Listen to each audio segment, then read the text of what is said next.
Ces derniers temps, j'ai pas mal de SSR qui me contactent parce qu'ils ont été licenciés au niveau du boulot. Et je me suis dit, ça vaut forcément le coup de faire une vidéo pour en parler, histoire que les uns et les autres qui vont subir un licenciement, qui sachent comment se comporter. Donc hier, j'ai eu une discussion super intéressante avec l'une de mes SSR que j'ai accompagnée déjà il y a 2 ans. Super intéressant parce que lorsqu'elle me contacte, elle me fait déjà comprendre que, écoute, Constantin, je suis désespéré parce que voilà, déjà j'ai pas les diplômes d'Allemagne, j'ai des diplômes du Cameroun, j'ai des diplômes de la France, je ne parle pas allemand et donc c'est chaud, c'est chaud, c'est chaud. Elle a envoyé tellement de candidatures, c'était rejet, rejet sur rejet. Donc elle était désespérée et à moi de lui dire, écoute, c'est pas la première fois que j'ai un cas comme celui-là et non seulement je vais m'investir à ce que tu t'en sortes pour les interviews, mais je vais te donner des astuces pour gérer l'allemand et tout, et tout, et tout. C'est juste question de temps. Donc, à sa grande surprise, j'ai refait son CV, je l'ai préparé pour les interviews, je lui ai donné des astuces pour gérer l'allemand. J'allais un peu... je faisais des petits extras comme ça pour elle, pour qu'elle ait un peu de la facilité lorsqu'elle va gérer ses entretiens. Au début, c'était pas évident, parce qu'elle était en manque de confiance, mais grave. Mais la bonne nouvelle, et à sa grande surprise, c'est qu'au bout de 3 mois, 4 mois, 5 mois, après qu'on ait commencé à se préparer, elle avait déjà sécurisé quelques emplois. Donc ça, c'était déjà la première surprise. Je vous parle là d'une qui est arrivée en Allemagne, sans les diplômes d'Allemagne, et qui, circonstance la vie comme ça, a dû se retrouver en Allemagne et devait chercher le boulot, mais très compétente, et elle trouve le boulot, grâce au soutien de SSR. Hier, elle m'appelle, après 2 ans qu'on ait travaillé. Entre-temps, elle a eu d'autres boulots, c'est-à-dire qu'elle a changé d'autres boulots. Et là, je me dis déjà, waouh, intéressant. Donc, elle m'appelle me disant, écoute, j'ai reçu une lettre de licenciement. J'ai reçu ce qu'on appelle un Aufhebungsvertrag. Aufhebungsvertrag, pour ceux qui ne sont pas en Allemagne, c'est lorsque l'employeur va vous... il veut résilier votre contrat, mais sans pour autant vous donner une lettre de licenciement, parce qu'ils n'ont pas en fait de raison légale qui justifie le fait qu'ils vous licencient. Parce que lorsqu'il y a un contrat, s'il n'y a pas de raison valable, on ne doit pas vous licencier. Et c'est le cas pour beaucoup de personnes. Donc, je m'adresse dans cette vidéo à ceux qui vont recevoir des Aufhebungsvertrag, c'est-à-dire qu'on veut les licencier et il n'y a pas de raison. Parce que vous devez savoir une chose, on ne peut pas vous licencier pour des raisons de performance sans pour autant vous donner des amendements, des avertissements. Parce que l'entreprise a pour devoir, avant de vous licencier, de s'assurer qu'ils ont mis votre niveau à jour. C'est-à-dire que la performance, ça ne suffit pas de se lever un matin et de dire il n'était pas performant, il ne faisait pas ce que... Non. L'entreprise, avant de se séparer de vous pour des raisons de performance, doit d'abord s'assurer qu'au niveau de la performance, elle a fait ses devoirs. Faire ses devoirs, c'est quoi? C'est vous former.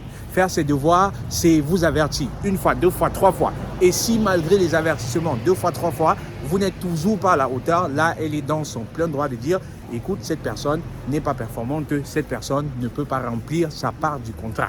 Parce que votre part du contrat, c'est de faire ce que l'entreprise attend de vous contre rémunération. Donc, dans le cas particulier de cette dame, on ne lui a pas donné d'avertissement. On ne lui a pas offert des formations. Ça veut dire que du point de vue juridique, ils ne sont pas déjà du bon côté, on va dire, de la loi. Mais par contre, ils lui disent que si on veut se séparer de toi, c'est parce que non seulement il n'y a plus de projet, mais au niveau de la performance, c'est pas ça. À moi de lui faire comprendre, ils ne peuvent pas se séparer de toi. Mais le comble dans tout ça, c'est que dans la lettre de... on va dire quoi, dans le Aufhebungsvertrag, dans la négociation, l'arrangement à l'amiable, on essaye de lui mettre la pression afin qu'elle signe vite. Heureusement, elle ne l'a pas fait parce qu'elle n'était pas sûre. Et c'est très souvent le cas. C'est-à-dire qu'on va essayer de vous faire signer rapidement le document. Et une fois que vous avez signé, c'est bon. Vous n'avez plus quoi que ce soit que vous puissiez négocier. Donc, heureusement, elle ne signe pas le document. Elle me contacte et à moi de lui dire le contrat qu'on t'a envoyé est très bizarre. C'est très louche. Déjà dans le contrat, il n'essaye pas de négocier avec toi, c'est-à-dire qu'on te dit juste que vous êtes tous les deux d'accord que vous allez arrêter le contrat et voilà, on te demande de signer. Non, parce qu'ils ne sont pas du côté de la loi. Et je fais cette vidéo, écoutez attentivement, ceux qui sont dans la situation où on veut leur faire signer un Aufhebungsvertrag et ils sont en panique. Je comprends. Lorsque vous avez été licencié, c'est pas joli. Hein? C'est normal que vous soyez en panique parce que, voilà, licenciement, il faut un nouveau boulot, Mais comprenez une chose, c'est que l'entreprise est obligée de négocier avec vous. C'est ce qu'on appelle un arrangement à l'amiable. Et dans ce cas, vous êtes en position de force. Vous êtes en position de force parce que l'entreprise ne veut pas aller au tribunal avec vous. C'est la raison pour laquelle elle va essayer de négocier. Et qui dit négocier, dit que vous aussi avez votre mot à dire. Donc, première des choses, ne signez pas. Dites à l'entreprise, écoute, j'ai mis mes avocats au parfum, même si vous n'avez pas d'avocat, parce qu'une fois qu'ils vont entendre ça, ils vont comprendre que c'est sérieux, hein, que ce n'est plus les choses du quartier. Vous allez leur dire, j'ai en parlé à mes avocats et ils vont se charger du dossier. Par contre, voilà ce que j'aimerais avoir, voilà ce que j'aimerais avoir, voilà ce que j'aimerais avoir. Et concernant les choses que vous devez avoir, puisqu'on parle de négociation ici, ça ne sert à rien d'essayer de rester dans l'entreprise parce que de toutes les façons, on ne vous veut plus là-bas. Même si vous forcez pour rester, les conditions ne seront plus agréables pour vous. Donc, je ne vous conseille pas d'essayer de négocier, de rester dans l'entreprise. On ne vous veut pas, point barre. Hein? Passez à autre chose. Il y a tellement de boulot là dehors que ce n'est pas la peine de s'accrocher à cette entreprise-là qui ne vous veut pas. Donc, concernant les choses dont vous avez besoin, première des choses, comme je l'ai dit, ne signez pas. Vous devez sécuriser ce qu'on appelle un Abfindung. C'est ce qu'on appelle un dédommagement. Je vous parle des mots en allemand parce que je suis en Allemagne et parce que c'est le système allemand que je connais le mieux. Hein? Donc, vous devez négocier un Abfindung. C'est quelque chose qui est régulé au niveau de la loi, c'est-à-dire que ça dépend du nombre d'années que vous avez fait dans l'entreprise, ça dépend de si vous avez les enfants, ça dépend de votre salaire. Du moins, c'est un pourcentage, un facteur de votre salaire. J'ai eu à discuter avec certains de mes SSR qui étaient dans des situations qui ont pu sécuriser des Abfindung de 15 000 euros. Hein. Ça peut varier de 2 000 euros à 30 000 euros. C'est un peu comme lorsque un entraîneur, hein, l'exemple le plus palpable ici, lorsqu'un entraîneur est licencié, pourtant son contrat est encore en cours, vous voyez qu'on leur donne toujours des sommes astronomiques. Hein. Ils ont souvent des grosses sommes là qu'on leur donne et tout, des clauses de séparation, un truc comme ça. Donc, c'est de ça qu'il est question ici. Hein. Vous devez négocier un Abfindung. Vous n'allez pas venir là et dire que je veux 100 000 euros. Non, ce n'est pas le cas. Hein. C'est réglementé, c'est régulé au niveau de la loi. Il y a un calcul qui se fait, qui est basé sur la loi. Et comme j'ai dit, ça dépend du nombre d'années, ça dépend des enfants, si vous avez des enfants ou pas, le statut social, ça dépend. Et puis, on paye les impôts dessus. Hein. Donc, votre classe fiscale aussi va entrer en jeu. Première des choses que vous devez négocier. Deuxième des choses que vous devez négocier, c'est un Arbeitszeugnis. Arbeitszeugnis, c'est quoi? C'est on va dire quoi, c'est un peu comme une lettre de recommandation hein, dans laquelle l'employeur va rédiger que voilà, vous étiez performant. Et vous devez négocier pour avoir la lettre la plus bien rédigée possible. Contactez un professionnel pour le faire à votre place si vous ne savez pas comment le faire parce que dans les lettres de recommandation, très souvent, il y a beaucoup de termes là, vous pensez que c'est bon, mais ce n'est pas du tout bon, hein, les amis. Donc, contactez un professionnel, contactez-moi, je me ferai le plaisir de le faire pour vous. Vous avez également besoin d'un Kündigungsschreiben, une lettre de licenciement. Parce que Aufhebungsvertrag, ça signifie nous sommes tous les deux d'accord que le contrat va s'arrêter. Mais alors, vous avez besoin d'un Kündigungsschreiben, une lettre de licenciement. Pourquoi? Parce que si vous allez demander la pension chômage, l'État va se dire, OK, pourquoi est-ce que je devrais te donner la pension lorsque tu as renoncé volontairement à ton emploi?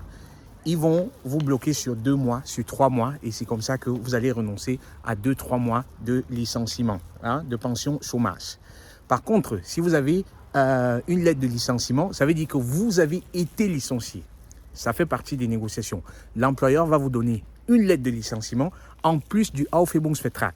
Je sais, vous allez lire en ligne et en ligne, on va vous dire très souvent, lorsqu'il y a Aufhebungsvertrag, il n'y a plus de lettre de licenciement. Mais ce n'est pas vrai parce que c'est une négociation. L'entreprise est d'accord que vous vous séparez, mais elle va vous donner une lettre de licenciement parce que sans la lettre de licenciement, vous courez le risque d'être bloqué sur 2-3 mois.